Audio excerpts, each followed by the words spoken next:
அனைவருக்கும் வணக்கம். 2023 மற்றும் 2024 நடந்த முக்கியமான ஜிகே அண்ட் கரண்ட் அஃபேர்ஸ் சார்ந்த கேள்விகளை நம்ம பார்க்கலாம். இன்றைக்கி இருக்கக்கூடிய முதல் கேள்வி ரொம்ப முக்கியம். இதிலேருந்து நிறைய கேள்விகள் கேட்பாங்க. சரி வாங்க ஃபஸ்ட்டு கொஸ்டினை பார்த்துடலாம். ஃபஸ்ட்டு கொஸ்டின் என்ன அப்படின்னா, யுனெஸ்கோ பார்த்திங்கன்னா உலக அளவில் இருக்கக்கூடிய அனைத்து நாட்டிலையும் உள்ள கலாச்சார பாரம்பரிய சின்னங்களை லிஸ்ட்டு வெளியிடுவாங்க. அப்படி பார்க்கும்போது யுனெஸ்கோ ஒட்டுமொத்தமாக 1199 வேர்ல்டு ஹெரிட்டேஜ் சைட்டை பார்த்திங்கன்னா கண்டுபிடிச்சிருக்காங்க. அதில் இந்தியாவில் மட்டும் உலக பாரம்பரிய சின்னம் அப்படின்னு சொல்லிட்டு 42 இடம் இருக்குது. சரிங்களா? அதில் 42வது தேர்வானது தான் ஹொய்சாளர்களுடைய கோயில். இது கர்நாடகாவில் இருக்குது. ஹொய்சாளர்களுடைய கோயில் கர்நாடகாவில் இருக்குது. இதுதான் 42வது யுனெஸ்கோவால் அங்கீகரிக்கப்பட்ட பாரம்பரிய சின்னம் அப்படின்னு சொல்லுவாங்க. அதே யுனெஸ்கோ என்ன பண்ணுவாங்க அப்படின்னா, அபூர்வமான கலாச்சார பாரம்பரியம் அப்படின்னு சொல்லிட்டு ஒரு லிஸ்ட்டை வெளியிடுவாங்க. அதில் அபூர்வமான கலாச்சார பாரம்பரியம் இன்டேஞ்சிபிள் அப்படின்னா அபூர்வமான, அதாவது ஒரு இந்தியாவில் ஒரு 15 இடத்த தேர்வு பண்ணியிருக்காங்க. ஃபார் எக்ஸாம்பிள் பார்க்கணும் அப்படின்னா, இப்போ திருநெல்வேலி அப்படின்னா அல்வாவை நம்ம சொல்லுவோம், திருச்சி அப்படின்னா மலைக்கோட்டையை சொல்லுவோம், ஓகேங்களா, திருப்பதி அப்படின்னா லட்டை சொல்லுவோம். அதேமாரியே இந்தியாவில் சிறந்து விளங்கக்கூடியது, அதுக்கு ஒரு மாற்றே கிடையாது, இந்த இடம்னா இது ரொம்ப ஃபேமஸ், இதை வேறு யாரும் செய்ய முடியாது அப்படிங்கிற மாதிரி தான் மீனிங். ஸோ அப்படியாப்பட்ட ஒரு லிஸ்ட்டு தான் அபூர்வமான கலாச்சார பாரம்பரியம் அப்படிங்கிற ஒரு லிஸ்ட்டு. அதில் ஃபஸ்ட்டு தேர்வானது எது அப்படின்னு பார்த்தீங்கன்னா, இந்தியாவில் குடியாட்டம் அப்படிங்கிற ஒரு டான்ஸு. இது கேரளாவில் ஆடக்கூடிய ஒரு டான்ஸு, ஓகேங்களா. குடியாட்டம் அப்படிங்கிறது ஒரு டான்ஸ் அண்ட் ஆர்ட் ஃபார்ம் அப்படின்னு சொல்லுவாங்க, ஒரு கலை வடிவம். இதுதான் முதல்ல இந்தியாவிலேருந்து தேர்வானது. அதுக்கப்புறம் பார்த்திங்கன்னா வேதிக் சாண்டிங் ட்ரெடிஷன். சரிங்களா? நல்லா புரிஞ்சுங்க. Intangible cultural heritage of India அதை பொறுத்த வரைக்கும் யுனெஸ்கோ தான் அங்கீகரிப்பாங்க. யுனெஸ்கோவோட தலைமையிடம் எங்கே இருக்குது அப்படின்னு கேட்டாங்கன்னா உங்களுக்கு தெரியும், பாரிஸ், ஓகேங்களா. ஃப்ரான்ஸ் நாட்டோடைய தலைநகரம் பாரிஸில் தான் இந்த யுனெஸ்கோ அமைப்பு இருக்குது.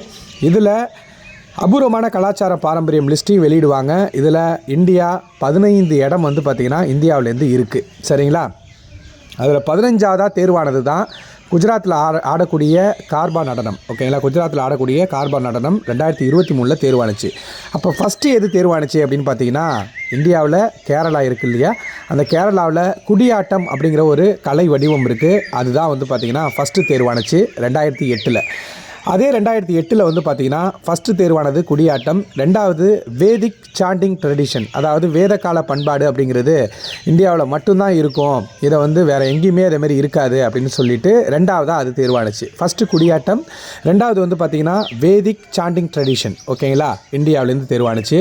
அதுக்கப்புறம் இந்த உத்தரப்பிரதேஷ் இருக்குல்ல, உத்தரப்பிரதேஷில் ராம்லீலா அப்படிங்கிற ஒரு நடனம் ஆடுவாங்க. அது அங்கே மட்டும்தான் அதை பண்ண முடியும், அந்த மாதிரி ஃபேமஸாக அதை 3வதாக சேர்த்தாங்க. ராமலீலா அப்படிங்கிறது உத்தரப்பிரதேஷில் ஆடக்கூடிய ஒரு நடனம், ஓகேங்களா. இது இந்தியா சார்பாக தேர்வானுச்சு. வேதகால பண்பாடு அப்படின்னு பார்த்தோம் இல்லையா, அதுவும் இந்தியா சார்பாக தேர்வானுச்சு. அப்போ 2008 பொறுத்த வரைக்கும் ஃபஸ்ட் 3 அபூர்வமான கலாச்சார பாரம்பரியம் அப்படின்னு சொல்லிட்டு தேர்வானுச்சு. அதில் ஃபஸ்ட்டு கேரளா, ரெண்டாவது வேதகால பண்பாடு, 3வது ராமலீலா, 4வது பார்த்திங்கன்னா ரம்மன் அப்படிங்கிறது தேர்வானுச்சு. இந்த ரம்மன் அப்படிங்கிறது ஒரு திருவிழா, ஓகேங்களா, ரிலீஜியஸ் ஃபெஸ்டிவல் அப்படின்னு சொல்லுவாங்க. அதேமாதிரி ஒரு சடங்குகளை செய்வாங்க. எங்கே அப்படின்னு பார்த்தீங்கன்னா உத்தரகாண்டில் ஒரு சமய சடங்கு திருவிழா தான் ரம்மன் அப்படிங்கிறது, உத்தரகாண்ட், ஓகேங்களா. உத்தரகாண்டில் ரம்மன் அப்படிங்கிறது 4வதாக தேர்வானுச்சு, அதாவது 2009 தேர்வானுச்சு. அதுக்கப்புறம் 5வதாக தேர்வானது எது அப்படின்னா சாவ் அப்படிங்கிற நடனம். இந்த சாவ் அப்படிங்கிற நடனம் பார்த்திங்கன்னா எங்கே ஆடுவாங்க அப்படின்னா மேற்கு வங்காளத்தில், ஒடிசாவில், ஜார்க்கண்டில் ஆடுவாங்க. பிரதானமாக மேற்கு வங்காளத்தில் ஆடக்கூடிய நடனம் என்ன அப்படின்னா சாவ் அப்படிங்கிற நடனம் தான். இதுதான் 5வதாக தேர்வானுச்சு. சரிங்களா?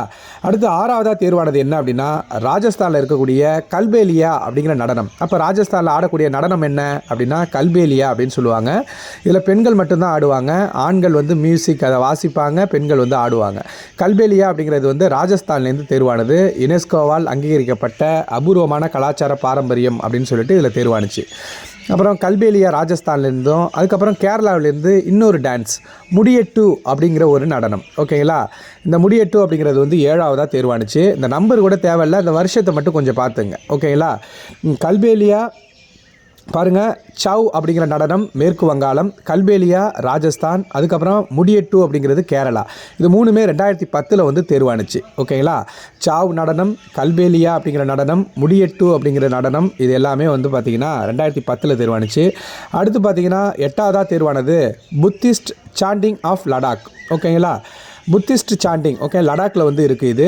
இதை வந்து பார்த்திங்கன்னா புத்த பண்பாடு, இது வந்து 2012 வந்து தேர்வானுச்சு. அப்போ புத்திஸ்ட் சாண்டிங் எங்கே இருக்குது அப்படின்னா லடாக்கில் வந்து பார்த்திங்கன்னா இருக்குது. இதுவும் ஒரு அபூர்வமான கலாச்சார பாரம்பரியத்தில் இருக்குது. லடாக்கில் இருக்கக்கூடிய புத்திஸ்ட் சாண்டிங்கும் இருக்குது. அடுத்து பார்த்திங்கன்னா சங்கீர்த்தன் அப்படிங்கிறது மணிப்பூரில் ஆடக்கூடிய ஒரு நடனம். ஓகேங்களா? சங்கீர்த்தன் அப்படிங்கிறது மணிப்பூரில் ஆடக்கூடிய ஒரு நடனம். இது 2013 தேர்வானுச்சு. சங்கீர்த்தன் அப்படின்னு பார்த்திங்கன்னா பாட்டு பாடுவாங்க, டான்ஸ் ஆடுவாங்க, ட்ரம்மை வாசிச்சுக்கிட்டு. அதுதான் சங்கீர்த்தன். இது மணிப்பூரில் ஆடுவாங்க. மணிப்பூரில் மெய்ட்டி அப்படிங்கிற பழங்குடியால் ஆடக்கூடிய ஒரு நடனம் தான் சங்கீர்த்தன். ஓகேங்களா? அடுத்து பார்த்திங்கன்னா ஜண்டியாலா குரு அப்படிங்கிறதும் ஒரு அபூர்வமான கலாச்சார பாரம்பரியம் லிஸ்ட்டில் வந்து இருக்குது. ஜண்டியாலா குரு அப்படிங்கிறது இது என்ன அப்படின்னு பார்த்திங்கன்னா பாரம்பரிய முறையில் பித்தளை, அப்புறம் செம்பு, அதுக்கப்புறம் பானை செய்கிறாங்க இல்லையா, இந்த பானை செய்கிறது, அதுக்கப்புறம் வந்து பார்த்திங்கன்னா செம்பை வச்சு கிராஃப்ட் செய்கிறது, பித்தளை வச்சு கிராஃப்ட் செய்கிறது, இதெல்லாம் செய்வாங்க. இந்த ஜண்டியாலா குரு வந்து பார்த்திங்கன்னா பஞ்சாப்லேருந்து தேர்வானது 2014 ஜண்டியாலா குரு. அடுத்து நவ்ரோஸ் அப்படிங்கிறது 11ஆவதாக தேர்வானுச்சு. நவ்ரோஸ் அப்படிங்கிறது வந்து என்னென்னா பாரசீக நாடு இருக்குல்ல, அந்த நாட்டுடைய நியூ இயரை தான் நவ்ரோஸ் அப்படின்னு சொல்லுவாங்க. அதுக்கப்புறம் 12ஆவதாக தேர்வானது தான் இந்தியாவுடைய யோகா. ஓகேங்களா? யோகா வந்து பார்த்திங்கன்னா 2016 அபூர்வமான கலாச்சார பாரம்பரியத்தில் வந்து தேர்வானுச்சு. அடுத்து வந்து பார்த்திங்கன்னா 13ஆவதாக கும்பமேளா வந்து சேர்த்தாங்க. கும்பமேளா அப்படிங்கிறது உத்தரப்பிரதேஷில் பிரயாக்ராஜில் வந்து ரொம்ப ரொம்ப ஃபேமஸ். கும்பமேளாவையும் 2017 இந்த லிஸ்ட்டில் சேர்த்துட்டாங்க. அதுக்கப்புறம் துர்கா பூஜை அப்படிங்கிறது மேற்கு வங்காளத்தில் இருக்கக்கூடியது. மேற்கு வங்காளத்தில் இருக்கக்கூடிய ஒரு மிக முக்கியமான திருவிழா தான் துர்கா பூஜா. இது 2021 வந்து சேர்த்தாங்க. அடுத்து கடைசியாக 15ஆவதாக சேர்த்தது யார் அப்படின்னு பார்த்தீங்கன்னா என்ன அப்படின்னா குஜராத்தில் ஆடக்கூடிய நடனம் தான் கார்பா நடனம். இந்த கார்பா நடனம் குஜராத்துக்கே உரித்தானது அப்படின்னு சொல்லிட்டு 2023 வந்து சேர்த்தாங்க. ரொம்ப ரொம்ப முக்கியமானதுப்பா இது. தயவு செஞ்சு கரெக்டாக தெளிவாக எழுதி வச்சிங்க. ஓகேங்களா? யாழ் ஐஏஎஸ் அகாடமி ஆஸ்பிரண்ட்ஸில் தான் நான் பேசிகிட்டு இருக்கிறேன். சரிங்களா? ரொம்ப ரொம்ப முக்கியமானது.